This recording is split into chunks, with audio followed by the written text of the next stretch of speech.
السلام عليكم ورحمة الله وبركاته. أهلا بكم متابعينا في قناة فن الخياطة. إن شاء الله مع فكرة جديدة، فكرة بسيطة، فكرة سهلة تقدري انت تنفذيها، وتقدري إن شاء الله تعمليها بدون تكلفة، وتقدري ان انت تسوقيها، وتقدري ان انت تشتغلي فيها فترة الشتاء. يعني حاجة ايه من مشاريع الشتاء، الحاجات الخفيفة البسيطة اللي تجيب لنا دخل ان شاء الله. ربنا يوفقكم ويوفقنا جميعا، وربنا يصلح لنا الحال جميعا يا رب، اللهم امين. اللهم صل على سيدنا محمد. بسم الله ما شاء الله، اللهم صل على سيدنا محمد. عايزين نعمل النهاردة فكرة حلوة كده مع بعضنا يا بنات. لو عندك اي قطعة قماش انت مستغنية عنها، تكون خامتها شتوي، يعني حاجة بتدفي. ممكن يكون قطعة قماش فايضة منك من الشغل، بتاع عباية شتوي. ممكن يكون تيشيرت قديم بولو انت مستغنية عنه، تاخدي الكمام بتاعته بس. ممكن يكون اللهم صل على سيدنا محمد تيشيرت بتاع اخوكي حتى مش محتاجه، تاخديه يعني ايه تستغليه، تعملي منه حاجات اكتر من قطعة من اللي هوريها لك دلوقتي. وقطعة تعملي بها حاجات تانية برضو ان شاء الله. يعني ان شاء الله ايه بنشغل دماغنا، بنحاول ان احنا ايه نستغل اي حاجة عندنا مستغنيين عنها، يطلع منها بايه بشيء كويس. تعملي تجربة انت، تعملي قطع اتنين الاول ان شاء الله، تظبط معاكي والدنيا تكون تمام معاكي، تبتدي ان انت بعد كده ايه تشتغلي لغيرك، وربنا يوفقك ويوفقنا جميعا. اللهم صل على سيدنا محمد. الشيء اللي كنت عايزه اقول لكم النهارده عليه، اللي هو اللهم صل على سيدنا محمد، الشراب الشتوي. الشراب الشتوي اللي هو قليع ولبسه سهل جدا، مش حاجه طويله وكبيره، اللي انت بتستعمليه في البيت. وممكن كمان لو انت عملتي من خامه رقيقه خفيفه كده، ممكن تلبسي تحت الكوتش. انما لو الخامه الشتوي طبعا ما بتنفعش تحت الكوتش، بس بتلبسيه في البيت استعمال بيتي كده. حاجه بتدفيكي وحاجه كويسه ان شاء الله، وحاجه في نفس الوقت انت بتقدري ان انت تعمليها، تكون ايه يعني سهله ليكي في الشغل. ما نقعدش نعملها اكتر من قطعه، بنعمل لها قطعه واحده بس، وبيكون تقفيلها على المكنه حاجه سريعه وبسيطه. حتى لو انت البنات اللي ما عندهمش مكنه وبيحبوا هم بيعملوا حاجات على ايديهم، تقدري انت تعمليها على ايديكي، لانه ما بياخدش خياطه كتير. حاجه سهله وبسيطه خالص، وحاجه ايه ان شاء الله تقدري تعمليها. ال- الشراب البيتي يا بنات اللي هو بيتعمل من الخامه القطيفه او من الخامه البولو، محتاجه بس معايا قطعه قماش صغيره مش كبيره. اللهم صل على سيدنا محمد. انا جايبه قطعه قماش النهارده، اللهم صل على سيدنا محمد. يعني كانت حوالي الله اكبر حوالي 30 سنتي فقط. طول القماشه 30 سنتي فقط، في اللهم صل على سيدنا محمد حوالي نص متر طولها. يعني نص متر بس قماش في 30 سنتي، مش كتير. يعني ده هيعمل لك ايه الفردتين من الشراب. ان شاء الله هيكون حاجه ايه، يعني الشراب اللي هو الشراب اللكلوك الشتوي اللي بيتباع في المحلات. وطبعا بدل ما تشتريه بمبلغ وقدره، تقدري ان انت تعمليه ليكي، وتعملي لاخواتك، تعملي لبناتك، تعملي للي في البيت معاكي، تعملي لاي حد يطلبه منك، وان شاء الله تقدري ان انت تنفذيه وتعمليه. زي ما قلت لكم كده، قطعه قماش عباره عن 30 سنتي في 50 سنتي، هتعملي منها ان شاء الله ايه شراب واحد، يعني فردتين اتنين ان شاء الله، وان شاء الله يظبطوا معاكي ويطلعوا تمام. هنشوف ان شاء الله هيطلع معانا ازاي. انا مجهزه معايا، تجهزي معاكي عشان انت تكون شغلك سهل وبسيط. تجهزي معاكي قطعه واحده ما يكون عندك، يعني يكون عندك ايه شراب تجيبيه وتحطيه وتعملي عليه، علشان خاطر ان انت ما تتوهيش. بس خدي بالك في القص، اللهم صل على سيدنا محمد، الجزء المقفول تحت، الجزء مقفول من الشراب بيكون في النعلة من تحت. دي الفكرة بسيطة. طبعا انتوا عارفين الشرابات الصيني اللي بتتباع بتكون ما شاء الله كتيرة جدا في الأسواق، ومتداولة وجميلة، وبنحب ان احنا ايه نحتفظ بيها في البيت، سهلة في اللبس، تتلبس تريك سريع كده على طول. حاجة ايه، حاجة خفيفة وحاجة سريعة، وفي نفس الوقت بتدفي وجميلة ما شاء الله. حاجات صيني، انتوا عارفين الحاجات الصيني كلها حاجات بتبقى ايه، حاجات عملية كده، يعني حاجات خفيفة وسعرها برضو بيبقى خفيف.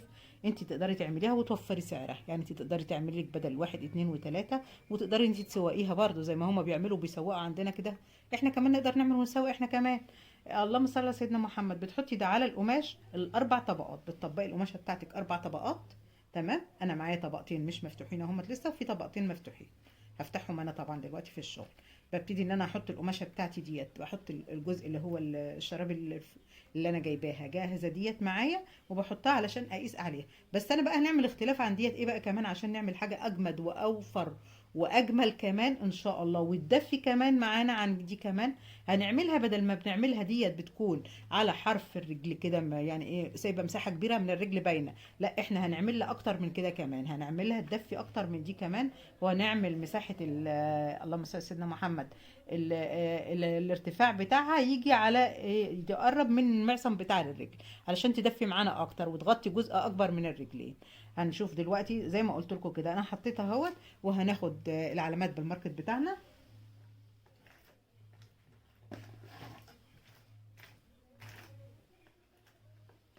اللهم صل على سيدنا محمد. نبتدي ناخد العلامات بتاعتنا زي ما قلت لكم، انا هعملها اكبر من دي كمان، هعملها الحرف بتاعها يكون اعلى من كده، يغطي جزء اكبر من الرجلين.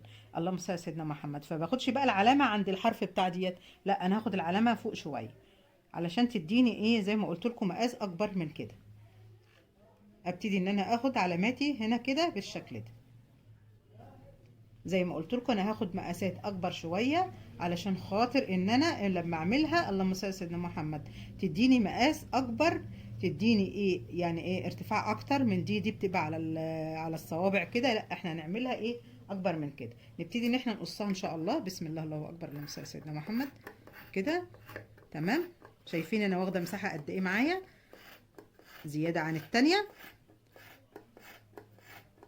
انتي حطي حاجه قدام منك جاهزه تقدري ان انتي ايه تشتغلي عليها.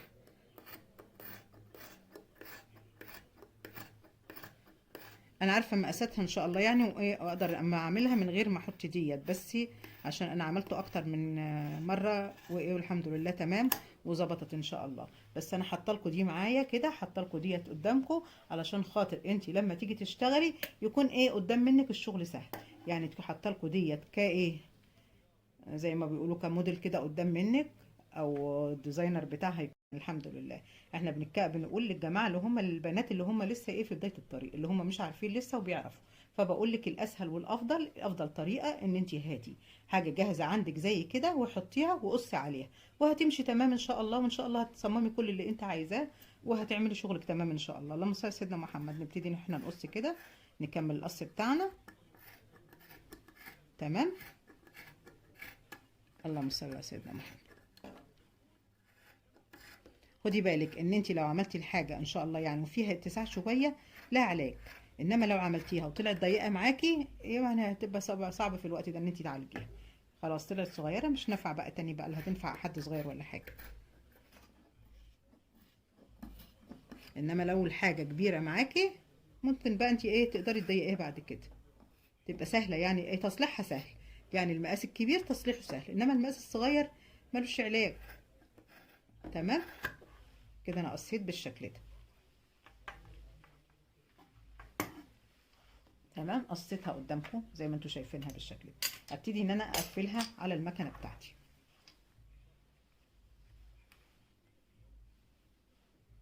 ابتدي افتح الجزء اللي هو منفتحش من القماشه المتطبقه.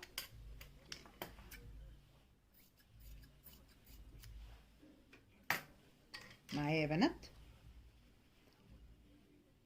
اقفل بقى القماشه بتاعتي في الخياطه. اللهم صل على سيدنا محمد. بسم الله الله اكبر.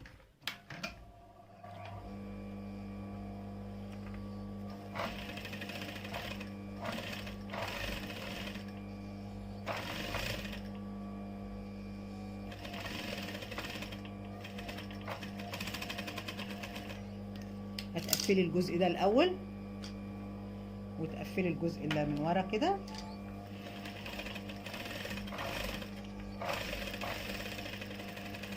نبتدي نقفل الجزء التاني، الشراب التاني الناحيه التانيه.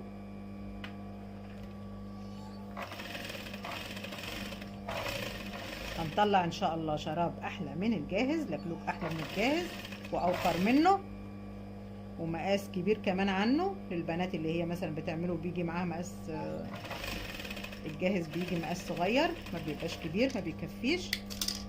هنعمل احنا مقاس اكبر.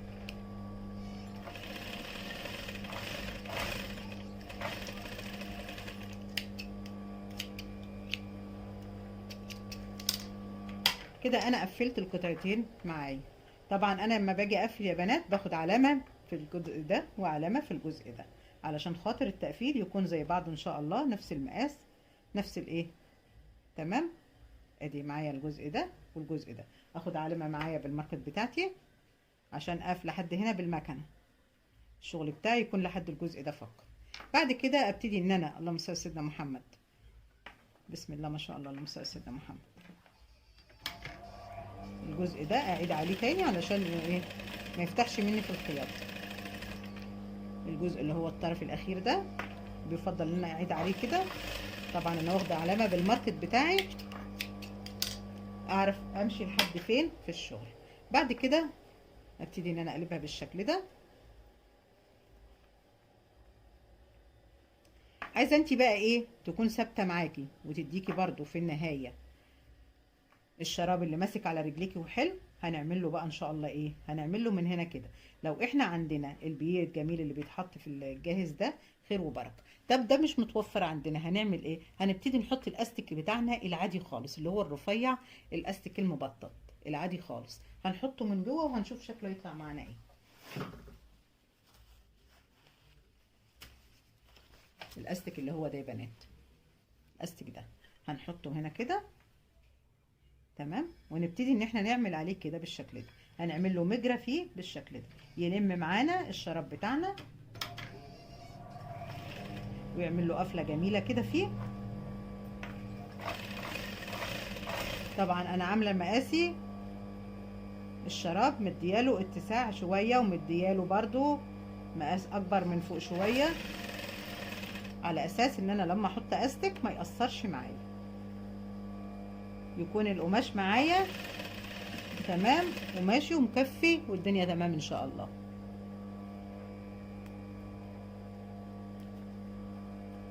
اللهم صل على سيدنا محمد، بسم الله الله اكبر، اللهم صل على سيدنا محمد.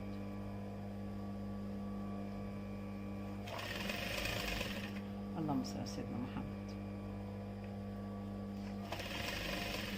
يا ريت حبايبي اللي بيتابعوني من مصر او من بره مصر، اللهم صل على سيدنا محمد، اكتبوا لي يعرفوني ان شاء الله ان كانوا عرفوا يعملوا الفكره ديت ولا لا.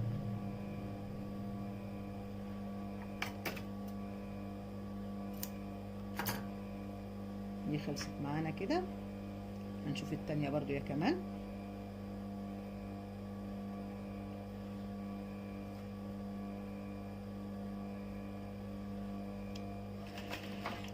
حبايب قلبي اللي من الجزائر منورين الدنيا ومشرفينا ومنورينا دايما، كل حبايبي اللي متابعينا الدول العربية الخلايجة، حبايب قلبي المصريين العسل منورين الدنيا. ربنا يوفقكم ويوفقنا جميعا يا رب ويجعله خير ليا وليكم. اللهم صل على سيدنا محمد. تقفيل بسيط وحاجات بسيطة وسهلة. طبعا ننضف بعد كده الشغل بتاعنا. انا بعمل معاكم الفكرة بس كده ايه حاجة سريعة عشان اوريكم هتكون شكلها ايه ان شاء الله في النهاية، وان شاء الله الفكرة تعجبكم وان شاء الله تقدروا ان انتوا ايه تعملوها تصمموها ان شاء الله ايه تكون سهلة بالنسبة لكم.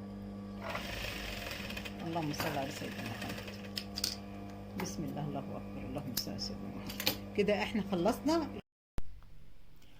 دلوقتي، عملنا الناحيتين مع بعضنا ان شاء الله. تمام.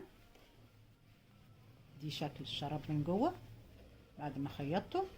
بتخيطي انتي بميل من هنا كده زي ما احنا قاصين، وبتخيطي بميل من هنا كده برضو زي ما احنا قاصين، يعني بتعملي ميل من هنا كده من تحت، وبتبتدي برضو بالميل ده من هنا كده برضو نفس الشيء، يعني بتبتدي هنا كده بتاخدي الميل كده في الخياطة. تمام. وبتاخدي الميل برضو من هنا كده دوران من هنا كده. طبعا احنا عاملين مقاس كبير عن المقاس اللي انتوا شفتوه بتاع الجاهز بتاع الشراب اللي احنا شاريينه. ده الشراب اللي احنا شاريينه نفس المقاس اهو معاكم. تمام. بس انا عملت اعرض شوية من القماشة ديت من الجاهزة علشان خاطر ان انا هعمل فيها استك بالشكل ده. دي شكل الشراب بعد ما خلص الحمد لله، ده وهو لسه مع على ظهره في الخياطة، وده بعد ما اتعدل معايا. مقاس بسم الله ما شاء الله، يعني بيدفي وجميل، وهتبقى حاجة بسيطة وسهلة وتقدري انت تنفذيها من غير تعب ومن غير مجهود ومن غير تكلفة. وهتطلعي خامة جميلة تعيش معاكي كتير، بيعيش كتير قوي عن الصيني الجاهز، وفي نفس الوقت خامة بتدفي وجميلة. ويا رب يكونوا انتوا فهمتوها واستوعبتوا الفكرة، وتقدروا ان شاء الله. حاجة جميلة، حاجة مسكرة زي ما بيقولوا، حاجة عسل ان شاء الله. حاجة جميلة جدا، خامة جميلة من ناحية ومن ناحية تانية. مقاس كبير جميل، بدل ما تلبسي الشراب ويتقلع من رجلك، لو هتعمليه لماما ولا ليكي برضو او لاي حد عندك. مقاس كبير عن الجاهز اللي بيتباع. حاجة جميلة خالص، خامة جميلة، الخامة حلوة، المقاس كبير، قطعة استك مش مكلفانا حاجة، مركبينه في الحرف من فوق، دوران بس هنا كده، شاطفة كيرف كده بتعمليه في القماشة من هنا، كيرف برضو من الامام. تمام. بتفضل معايا على عرض القماشة زي ما قلت لكم 30 سنتي في 50 سنتي، اقل من ال50 كمان. بيطلع معاكي ما شاء الله الشراب الجميل ده. حاجة تكلفته بسيطة وحاجة سهلة، وان شاء الله تقدري تنفذيها، وان شاء الله تقدري تعمليها. مع الف سلامة.